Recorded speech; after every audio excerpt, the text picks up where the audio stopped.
Oi, gente, como que vocês estão?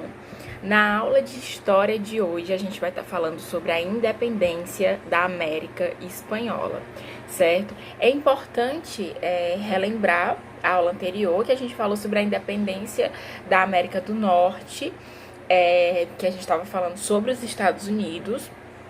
Na aula de hoje a gente vai falar da parte da América Latina, ou seja, é importante que vocês lembrem que a América do Norte foi colonizada pelos ingleses. Na América Latina, certo, que é a América do Sul, da parte do México até mais para baixo, né, do mapa, vai existir países, né, que vai ser colonizados tanto por Portugal quanto pela Espanha, certo?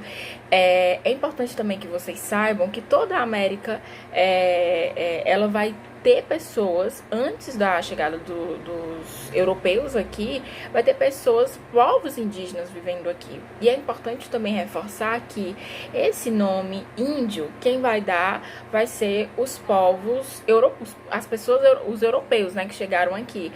Inclusive, muitos indígenas, eles recusam até hoje a ser chamado de índios, porque relembra, né, quem dá esse nome vai ser os europeus, né, os seus colonizadores, certo? Um outro ponto é que esse termo índios, né, foi dado pelos europeus porque eles olharam para esses povos, que eram povos completamente diversos. Aqui na América, né, como um todo, existiam diversos povos indígenas, né? Então, dizer que todos esses povos eram índios, né, é como se dissesse e não respeitasse a diferença, a diversidade que existiam nesses povos. Então, lembrem que aqui na América como um todo, existiam povos indígenas, os incas, os maios, os astecas, os tupis guaranis. Então, assim, esses povos eram diversos, né? Eles tinham seus próprios costumes, as suas próprias culturas. Então, por isso que até hoje muitos povos indígenas, eles não gostam desse termo de índio, né? Porque não respeita a diversidade desses povos, certo? Então, quais são os países da América Latina que eram colônias da Espanha? Uruguai, Paraguai, Bolívia, Argentina, Chile, Peru, Equador, Colômbia, Venezuela, Panamá, Honduras, Cuba, República Dominicana, México. Então, todos esses países, eles eram colônias da Espanha, certo?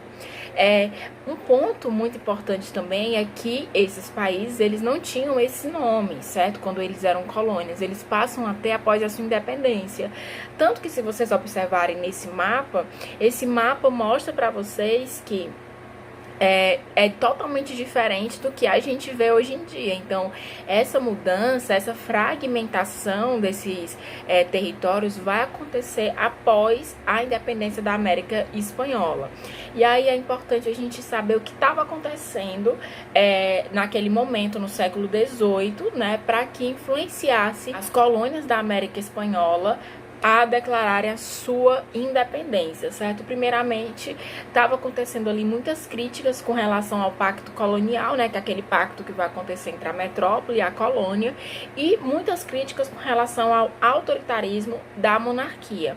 Um outro ponto muito importante, por isso que quando a gente estudou sobre ele, eu falei para vocês, entendam esse ponto, porque ele vai ser fundamental para a gente entender as independências, as movimentações que vai acontecer, que é o iluminismo, certo? O iluminismo, ele vai influenciar muito na independência dos países que vai acontecer, das colônias da América, certo?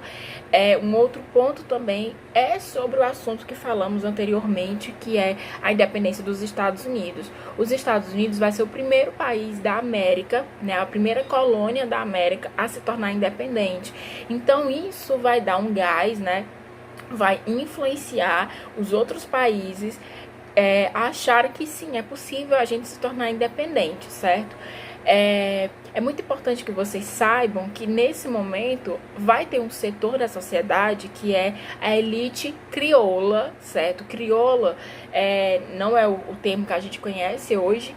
Nesse caso das colônias da América Espanhola, os crioulos, né, a elite crioula, são pessoas filhos de espanhóis, certo? Mas que eles nasceram aqui na América Latina. E pelo fato deles terem nascido na América Latina, eles não vão ter, eles vão ser desprovidos de direitos políticos. Então, isso vai fazer com que essa elite crioula critique muito e vai fortalecer a independência da América Espanhola, certo?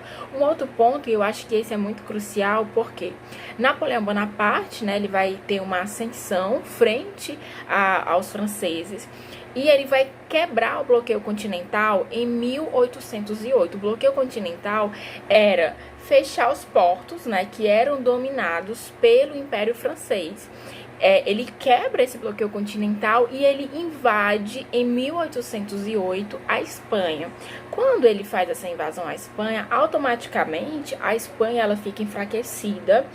E os colonos da América Espanhola, né, eles vão se fortalecer e começar o processo de independência. Um outro ponto é que os norte-americanos, né, as pessoas dos Estados Unidos e os britânicos, eles estavam tentando expandir os seus comércios consumidores. Então vejam, né, todos esses pontos que eu falei para vocês vai influenciar aos colonos buscarem a sua independência. Existiram pessoas que foram muito importantes, né, líderes que foram muito importantes para esse processo de independência, Simão Bolivar, José de San Martín, e existe um que eu acho muito interessante para vocês observarem como os povos indígenas, né, os escravizados também, eles estavam se organizando, que é o Tupac Amaru II, né?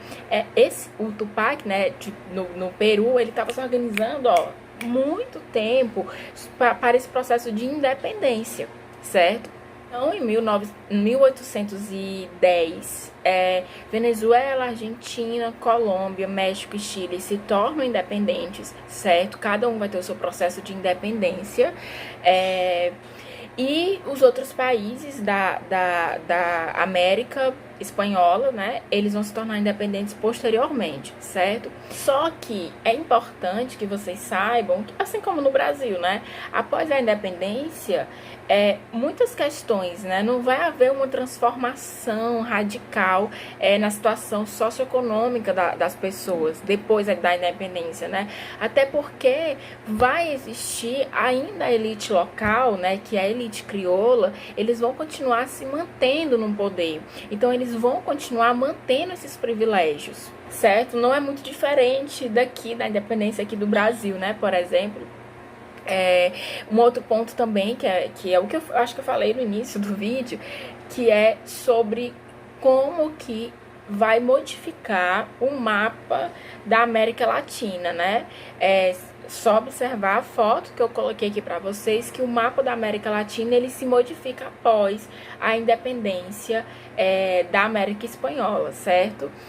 Eu espero que vocês tenham gostado, que vocês tenham entendido. Qualquer dúvida eu estou à disposição e até mais!